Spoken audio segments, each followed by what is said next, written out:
All right, back with another paid review for Mr. Jones. Mr. Jones requested that I review another story of his, and I think this story was done a while ago, simply because the artwork is not as good or polished as the one I reviewed last time.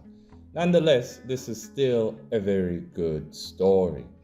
Now, everybody remember that here at Coffee Comics, we have a standard of judgment. We use the rubric that is the manga ingredients, okay? If you don't agree with these ingredients, you can leave the channel immediately and stop watching. But, all right, people who still disagree, still watch. Anyways, just because on this channel I say stories must be relatable, right? That doesn't mean that I am the end-all be-all. I am not going to agree with somebody who's telling me that, no, it doesn't have to be relatable. Well, here it does. It has to be relatable under the Coffee Comic standard. If you disagree with that, you can go home. You can go watch something else or start your own YouTube channel and review whatever you want. Okay? Sick of these hunchbacks just wanting to argue for the sake of it. Mr. Matter Bros, y'all mad? Stop being mad. So, right off the bat, I will say that this story has two of the MANAA ingredients. Two, it seems, which is familiarity and relatability.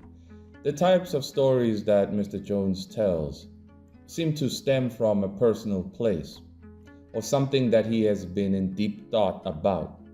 This is the type of story that is told as if you're sharing something you know, something deep, or a personal fear or thought with other people. And that's great, right? That's great. For me, it does not offer hope and it does not offer inspiration. The inspiration, though, is not coming from the story. It's coming from Mr. Jones himself. He is a true artist, old school artist, the type that will tell stories to disturb the comfortable or comfort the disturbed. This is the essence of being a true artist. The dipsticks who want to say, no, I just want to create disposable trash dopamine stories. Look, man, no one's holding a gun to your head. You can do that, but that's not what we do here. Stop telling me that it's okay to create dopamine, disposable garbage that's unrelatable. Okay, I don't need to hear that. Take your ass and go somewhere else, please. Okay? But here, it needs to be relatable. So, real quick in terms of the familiarity, if you've read a bit of Japanese horror stories or even seen some Japanese movies that's got horrific themes or thrillers, then it captures the familiarity 100%. The relatability is that the story is about this girl who loses her father. And then she then develops a fear of dying in her sleep. She's always feared dying. But then when her father died in her sleep, she was heavily affected and it started to mess up her life. And we can all relate. We can all relate to losing somebody or the fear of losing somebody or the fear of dying. We can all relate to that. Some of us have overcome those things. Don't care about dying no more, not afraid of it, so on and so on. But everybody has thought about it. I'm sure most people have been on a near-death experience and so on, right? So let's get into it. So, yeah, Mr. Jones's art style, y'all, man, it's just too authentic. It's too authentic. So it starts off where we're at the funeral and they're, well, saying goodbye to the father. And the main character is saying, the thought of dying terrifies me. Is it painful? Do you remember or even think about your loved ones? Will you ever see them again? Is there an afterlife? And then she says, but they never told me you could die in your sleep, as Dad did, right? And we see the mother being hysteric, trying to wake up the father, but the main character wakes up. It was a nightmare. And then she says, since Papa's death, I kept having nightmares of dying in my sleep. From this day forward, I refuse to sleep. That's crazy, isn't it? That is crazy. Now, imagine somebody trying to do this in real life. Probably someone once tried, But this is a interesting hook. You see, what got me hooked, because Coffee Comics, there must be a hook. Those who say, no, you don't need a hook in the first chapter, that makes no sense. What incentive then do people have to keep reading? You got to be kidding me. That's like saying the first bite I'm going to take into this pizza that I just bought, if it tastes bad, it doesn't mean the rest of it is going to taste bad. Like, what logic is that? See, hunchbacks say these things just for the sake of arguing, right? They don't care about being logical. That's why they should be burnt at the stake. So this was the hook for me, that, whoa, so this is about a girl who's going to refuse to sleep. Okay, how is this going to play out? So we see she's walking to school with her friends, and they're asking her, are you all right? It's been a week since you've come back to school. Have you gotten any sleep? You look awful. And they telling her that, look, we understand that you lost your dad, but you still need to have some rest. And she says, I'll never sleep again. It's too dangerous. I mean, it's so crazy, but it is believable to some extent. I mean, this level of fear, it can happen. It can happen. Then the friend asks, what do you mean? Before I go to sleep, the thought of dying would consume me to the point I'd stay up for hours. The fact that I could never wake up again has my heart beating so fast it's scary. You're thinking too deep on this. Yeah, calm down a little, okay? I won't even realize I'm dead if I sleep. Nothing will matter once I'm dead. I can't sleep. I won't ever sleep again. See, the dialogue here is great. Mr. Jones is just able to execute this fear that this character has in words, right? But also in character expressions, right? We see the trauma in the main character's face, in the body language as well. We can tell that this is severe distress. And I was wondering, like, man, is Mr. Jones going to properly capture what actually happens to the human body or mind if it does not sleep at all? I remember going to a party in high school, and we did not sleep for almost 24 hours. And a dude was feeling jittery and all sorts of fatigue, So I've never reached the limit as will be shown here. So it was really interesting to see that he has captured all the symptoms of sleep deprivation, right? These are things important to consider. If you're going to have a story like this, well, you're going to have to be able to convince us visually, right? You're going to have to convince us with the dialogue as well, with the types of things that the characters are saying, right? That's going to tell us what's actually happening in their head, in their heart, what's coming out of their mouth, So she then says, to help cope, I started distancing myself from my friends. And her friends are waving to her, Mayuri-chan, and she walks off. And look at her here. She's starting to look like most of these hunchbacks who are always writing nasty things in the comments, right? She's starting to look like a zombie. And she wanders off. And then her mother says, please take this pill. You'll fall asleep without thinking about dying. You've been staying up for almost 2 weeks now.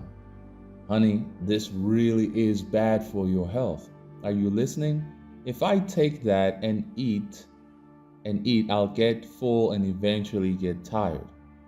If I sleep, I'll die. I won't ever sleep. Man, it's crazy.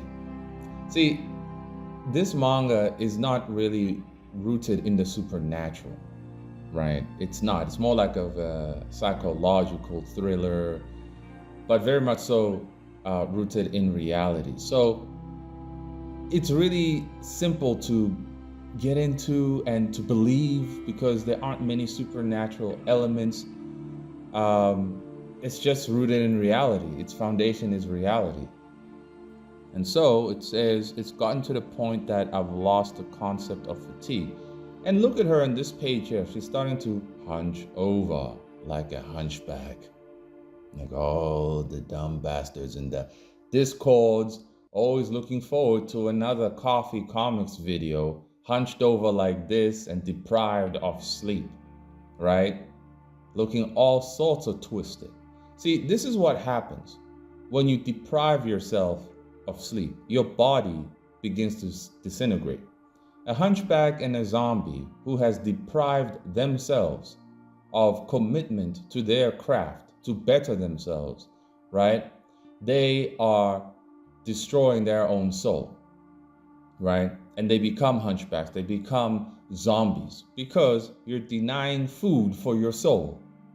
And they are quick to say, nah, you don't need soul food. It can just be dopamine slop. Well, this is what you look like when you deprive yourself of soul food. The same way your body looks like this when you deprive yourself of proper sleep, right? Your soul looks like this, and you start behaving like a soulless zombie because you've deprived it of proper soul food.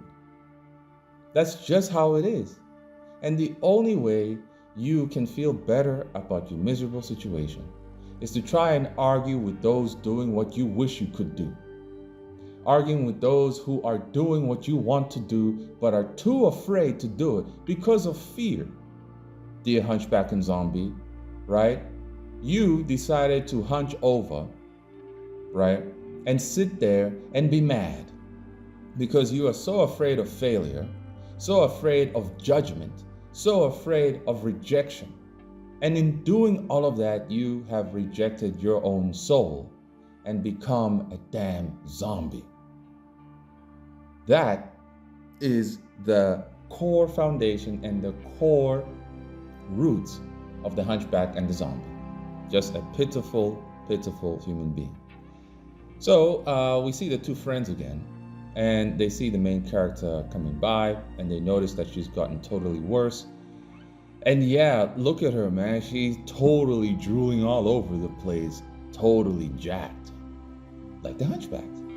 One method I used to avoid sleeping was listening to noise music. Before I knew it, I developed a speech impediment, and started uttering a strange phrase. Look at the character facial expressions over here, right? Very vivid. Mr. Jones captures it very nice. The fatigue, the fear, the exhaustion, right, of what happens when you are sleep deprived. And then it says, after a month, I stopped attending school.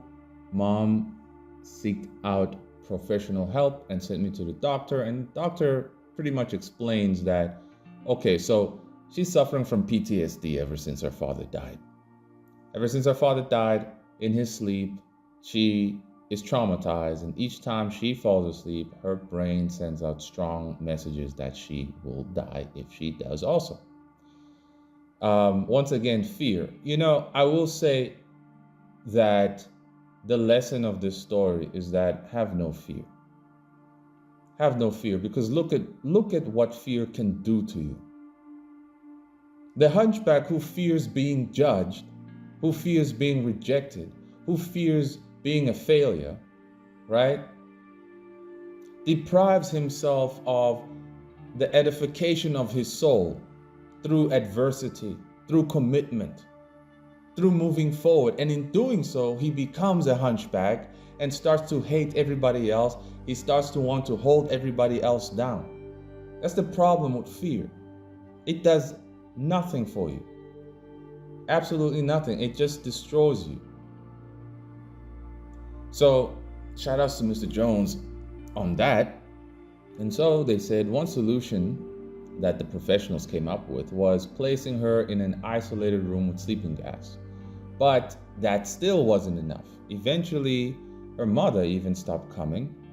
And then it seems like she started to lose her mind, bashing her head on walls and so on. The doctors are wondering what's going on, and they see her completely flip out.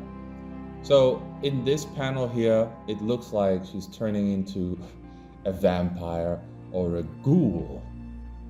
All right, we can call a zombie hunchback a ghoul as well. And here, I was like, okay, I get the idea, but perhaps for me, there just wasn't enough contrast. But it doesn't matter because we know Mr. Jones can do better. This is a story he did a while ago. Ultimately, the execution of this is still pretty good. And then the doctors decide to call the main character's mother and tell her that we have some bad news. And then we jump to this panel here where she totally looks vaporized, Omega level ghoul, Super Saiyan 10, right? A Super Saiyan 10 ghoul. Look at her. Man, these little dots over here, I'm wondering, what is it? Like, is it maggots devouring her? I don't know. Point is, it looks scary though. It looks absolutely scary. It looks horrifying. And then the mother yells out, "Stop it, stop it, stop it." And then she starts walking. Somehow it looks like she was set free. She walked out of the clinic and she's walking like a zombie. And she walked away. And then it says a millennia later, where we see her in complete zombie ghoul mode. Now this part of a millennia later, that's the part where I was like, we know people can't live for a millennia, so I'm not too sure. The ending is open to interpretation. It's one of those stories as well. Now, endings that are open to interpretation are always fun. They're always fun to guess, oh, he meant this, he meant that, he meant this, he meant that. See, most old school artists, this is what they used to do. They would create things that can disturb you so you can come to your own conclusions, right? This is what old school artists used to do. And this is why I say Mr. Jones is a real artist, a true artist. He's able to disturb you in your comfort or comfort you in your disturbed situation, right? So I'm gonna give this one, despite in the MANAA ingredients, not having all four, for what it is, a type of story that is coming from the heart, a type of story that is meant to disturb you. I would say it deserves a 9 out of 10. A 9 out of 10, and it's a 9 because, well, the artwork isn't as Omega level as the other one, but it's still great. It's still readable. So 9 out of 10. It looks like Mr. Jones is, he's this type of person. I don't know if you're ever gonna do a series, bro. But look, a lot of people like the other story that I reviewed of yours. People would like a series of that, but it's up to you. Stay true to yourself. And it looks like Mr. Jones understands what type of artist he is. He's not trying to recreate what has been done before or this or that. He's extrapolating from the things around him, extrapolating from his life experiences, extrapolating from books that he's read that he resonated with. And that's okay. And that's cool. The execution is great. Right? So 9 out of 10. The story, from what I got from it is have no fear. Do not live in fear, or else you're gonna look like this, right? So for those who still wanna go to Japan and do all of that, look, man, if you feel in your heart you gotta do it, a man's gotta do what a man's gotta do. Here at Koffee Comics, we're just talking about all the backup plans. We're just talking about what's ahead of you, what to expect, and what not to fall for. You gotta do it, especially if you're under the age of 24. You have to try. You owe it to yourself to try, despite the 10,000 mountains before you, you owe it to yourself to try. But even if you fail, there is a way out, which is establish your tribe. Even in your pursuit in going to Japan and doing that, you can still establish your own tribe. Let your tribe, right, help you or bear witness to you trying to go there, right? Share their experience and so on. It's really that simple.